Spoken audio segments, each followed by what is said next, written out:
We got to start bench or cut for an NBA one in their prime. Ooh, ooh, ooh. You ain't playing fair with that one, brother. Oh, this is easy. All This right, is Leaf, easy. you Yeah. want to go first? Yeah, I'll go first. Okay. Um, Jason Kidd, we starting him. Uh, Wait, wait, what?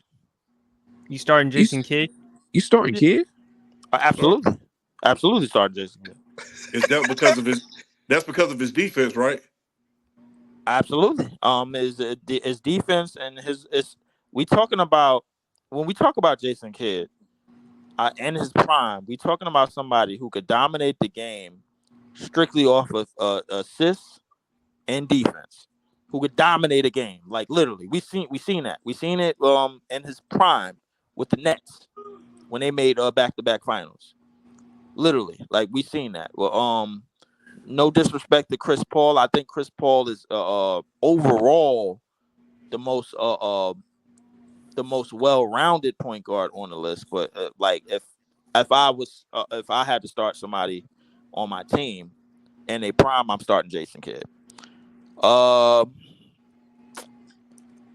bench, I got a bench CP and Oh wow. Steve Nash. I'm sorry, I gotta cut you Oh because wow. listen, let's be real. Wow. Like let's be honest. Steve Nash, Ben Simmons. I'm not. Excuse me. Shoot, I didn't say that. I didn't say that. I didn't say that. Edit that out. Steve Nash, Jason Kidd, Chris Paul, all in the room, all in their primes. Steve Nash is not being taken before neither one of them. I'm sorry. So Steve Nash, man, like, yeah, gotta cut you, bro. If All Mars right. and Two time. any of the analytic boys was here, bro, they'd be like, oh, "Are you kidding? Who's better at basketball?" Damn, you cut the two-time MVP. That's hard to do, brother. World It champ, who you is. got, man? That's difficult. Uh, hmm. I gotta start Steve Nash. Gotta start him at his peak. I mean, if it hadn't been for the San Antonio Spurs, he leaves out of his prime with two rings. If it wasn't for the Spurs, I think he gets to the finals. he leaves out with two rings. So I think he gets to the finals. That two rings, that might be a stretch. no, it's really not because you gotta realize they was playing to get by the time they got to Detroit, that team was kind of going into disarray at that point because they didn't know whether Larry Nickstown Brown was going to leave or not because all of those rumors about New York. And I think that's what ultimately cost them the finals as well because he was so much of a distraction. So, That is true. uh, That is true. start. I got to start Nash. And people forget about the Dallas years too. He was great in Dallas. Uh, Bitch, Jason Kidd. I'm cutting the point guard. Sorry. Woo! That's a tough one, Y'all smoking man. on catnip. Yeah, I mean, Brandon, do you want to go? hey, he's had some of the great. He's been on some of the most great teams. He's been Yeah. on. He's been on the Lob City. Never went past the semifinals with that. Now, granted, everybody's gonna bring up the Donald Sterling and everything like that. I mean, in the best of the people don't understand this. Even with work, with your regular job, the best ability is availability. Where are you at when we need you the most? Game 7, they had a chance to beat the Golden State Warriors. He's hurt. I'm not so sure they don't. I'm not so sure they beat the Golden State Warriors repeat if he's out there. And we got to mention we have to go to 2015 because That 3-1. they blow a 3-1 league, which basically was the domino effect to start the Warriors dynasty. Leaf, Exactly. Leaf, to put it also in further context, game 6, the Clippers did have a 17-19 point lead. Mm. James Hmm. Harden was benched in the fourth quarter. Mind you, this is the same James Harden was the runner-up for the league MVP. Yes, And it took every bit of Josh Jason Smith, Terry. Jason Terry, Corey Brewer, Dwight Howard, all the other players from the Houston Rockets to come back from a 19-point deficit and won. Now we can look at that's on CP3's legacy. We can also look at that with Doc Rivers. That's on his legacy as well as. Well, I kind of want to. I got a question about that. Can we use the first round series against the Spurs as kind of a damage control type of series? Like because that series did go 7 games and it was That one of was the a very best. competitive series, That and was CP3 one of did. the best series I ever seen, I remember saying during that time, and I was watching the game with my brother and my dad. I was like, yo, and I said the winner of this series is definitely going to lose in the second round, no matter what, because both teams are spent. And it kind of reminded me of the Celtics Bulls series back in '09 when KG was out, and it was basically Rondo. The ascension of Rondo, playoff Rondo was kind of born, and that was a rookie D Rose, and I said the winner of that series is not going past the next round. And is that, do you think that was more of like a war of attrition for that Lob City team? Like that it was kind of writing on the wall, like, yo, even though they was up 3-1, somehow, some way they wasn't gonna pull that out. I thought they were going to pull it out, man, but they just choked. But I got to give credit to Houston at the end of the day for coming back from that 19-point deficit. And That's a then they fact. responded in Game 7. And Harden did play well in Game 7 in order for them to close the series. But so, Champ, you have start Steve Nash, bench Jason Kidd, and cut CP3. Just want to make sure you have Yes, that sir. in that order. Okay. Yes, sir. Brandon, who you got? I'm starting CP3. Um, I'm benching Nash and I'm cutting Kid. Oh Mm, wow, y'all horrible. Oh, mm. okay. Why is that, Brandon? I think Chris Paul was just a better overall player than both of them. Uh, Playmaking and all that, and he can defend. Of course, he like haven't won a chip or anything like that, but we got to put into context and stuff. Like he's been hurt for 1 year. They would have won. They went to the finals if he wasn't hurt. Um, He choked a lot of other years too by being healthy. eh. Well, the Steve Nash, really, I've been watching the. I was watching film on Steve Nash and stuff, and that dude was just tough. He was real tough, and I think he was just He better than Kid. I he mean, benefited from a rule change actually. You but think he benefited from the rule change, or do you think he benefited from Mike D'Antoni's system? Both. And I think listen, if you don't want to take my word on it, just go ask Jeremy Lin. mm, Mm. Harrison, are you there? Nate Yeah, Harrison. I'm still here. I'm still here. I'm just Yeah. Start bench or cut. Jason.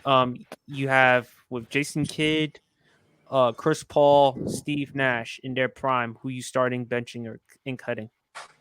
for me, I'm s- I'm starting I'm starting CP3. Okay. I'm benching oh damn. Wait, Steve Nash and Jason Kidd. Jason Kidd. Okay. I'm benching Steve Nash and I'm cutting Kidd. Ooh, okay. And for me, I'm gonna start CP3. I like him. I think he was the most complete player because offensively he can hit the three. He wasn't a great 3-point shooter, but an adequate 3-point shooter. Great mid-range game. The nasty handle. He could pass. He can also defend.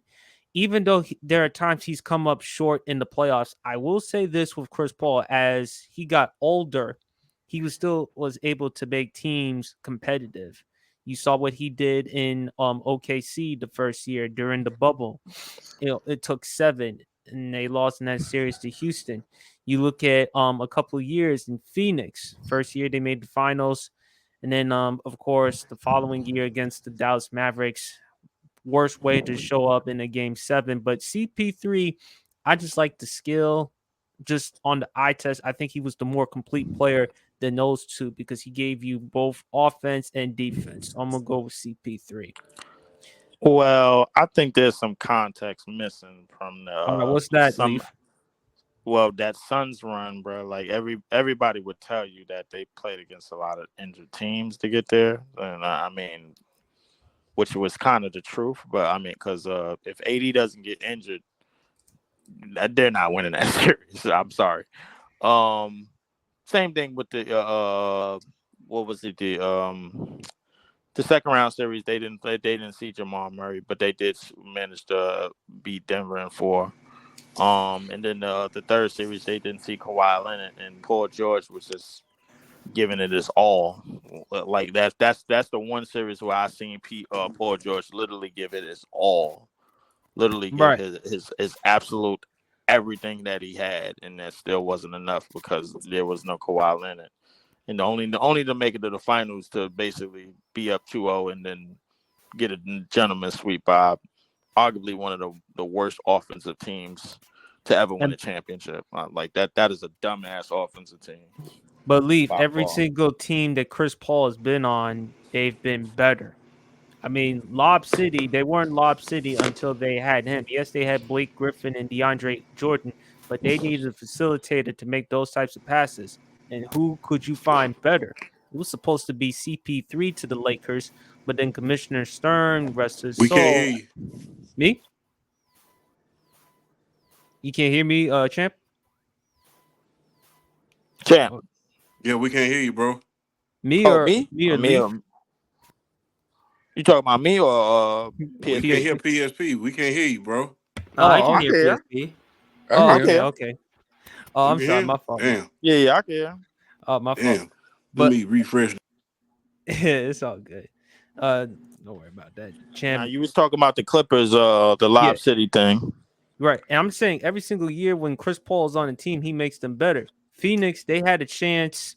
They had their chance in the bubble. Unfortunately, it wasn't enough. But when CP3 was there, he was, I mean, the leader. I mean, you could say whatever you want as a teammate. He may not be the greatest teammate in the world, but as far as making guys around him better and still playing at an elite level at a certain age, I think I kind of give him that in just terms of eye and skill tests.